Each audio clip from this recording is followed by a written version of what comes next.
Halo Balewi dan teman-teman, semoga Balewi dan teman-teman selalu dalam keadaan yang sehat dan selalu dilindungi Tuhan.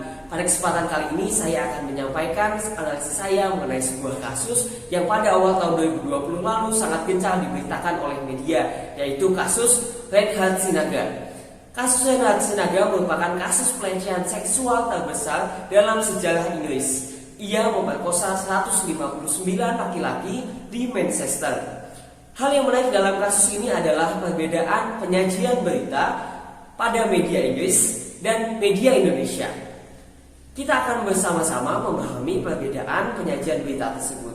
Saya akan menggunakan dua konsep dalam menganalisis kasus ini. Yang pertama adalah clickbait dan konten sensasionalisme, lalu yang kedua adalah social responsibility theory.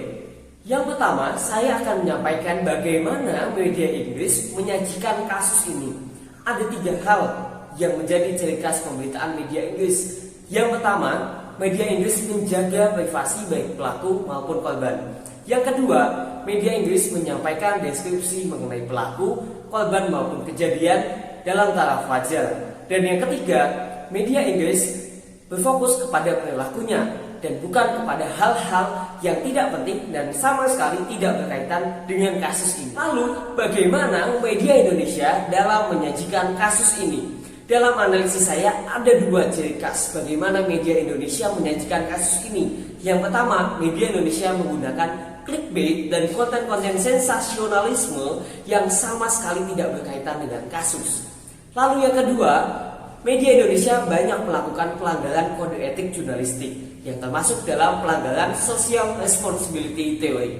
Yang pertama, media Indonesia banyak menggunakan judul clickbait dan konten sensasionalisme. Judul clickbait merupakan bentuk baru dari yellow journalism yang lahir di Amerika pada tahun 1883. Judul clickbait merupakan judul yang menjebak pembaca dengan menggunakan kata-kata yang provokatif, menegangkan, dan bombastis. Yang kedua adalah konten sensasionalisme. Media Indonesia banyak menggunakan konten sensasionalisme yang mengangkat topik-topik yang sangat tidak berkaitan dengan kasus Reinhard Sinaga. Misalnya tentang kekayaannya, pendidikannya sewaktu masih di Indonesia, teman-teman dan kehidupan pribadinya.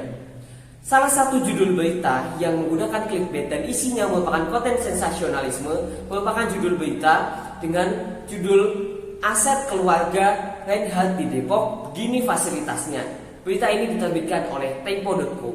Yang kedua, media Indonesia banyak melakukan pelanggaran kode etik jurnalistik yang saya golongkan ke dalam pelanggaran social responsibility theory atau teori tanggung jawab sosial, di mana kebebasan pers yang dimiliki media berbarengan dengan tanggung jawab sosial yang diberikan kepada masyarakat. Ada beberapa asumsi dalam social responsibility theory ini. Menurut saya ada dua asumsi yang dilanggar oleh media Indonesia, yaitu yang pertama, media tidak memenuhi standar profesionalisme, akurasi, dan objektivitas. Lalu yang kedua, media menyebarkan konten yang mengancam kelompok minoritas. Yang pertama, media tidak memenuhi standar profesionalisme, akurasi, dan objektivitas.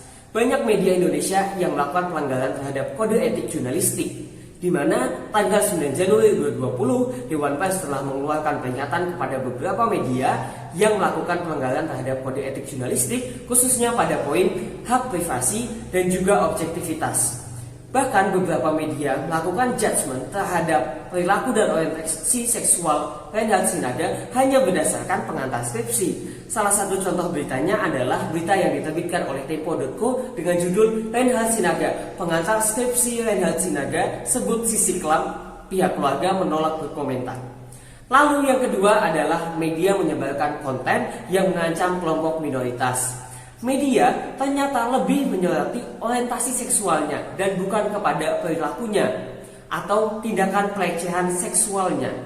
Bahkan media seakan memojokkan atau mengancam kelompok minoritas yang telah mendapat stigma negatif di masyarakat Indonesia, yaitu kelompok LGBT. Salah satu contoh berita yang seakan atau seolah-olah mengancam kelompok minoritas ini adalah Reinhard dan bagaimana menyikapi LGBT terbitan Tempo.co.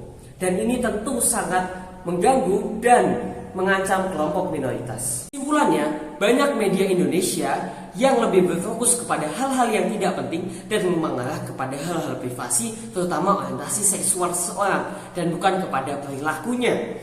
Berdasarkan teori dan pelajaran yang saya dapatkan selama mempelajari komunikasi massa, media meskipun terdapat desakan ekonomi dan tuntutan keberlangsungan kehidupan media, media semestinya menjadi sarana edukasi untuk mencerdaskan kehidupan bangsa. Dengan kasus ini, media menyajikan kejadian bagaimana penanganan kasus pelecehan seksual di Indonesia misalnya, atau bagaimana rancangan undang-undang pelecehan kekerasan seksual ini terus diangkat dan diwujudkan. Sekian analisis saya, semoga bermanfaat. Terima kasih.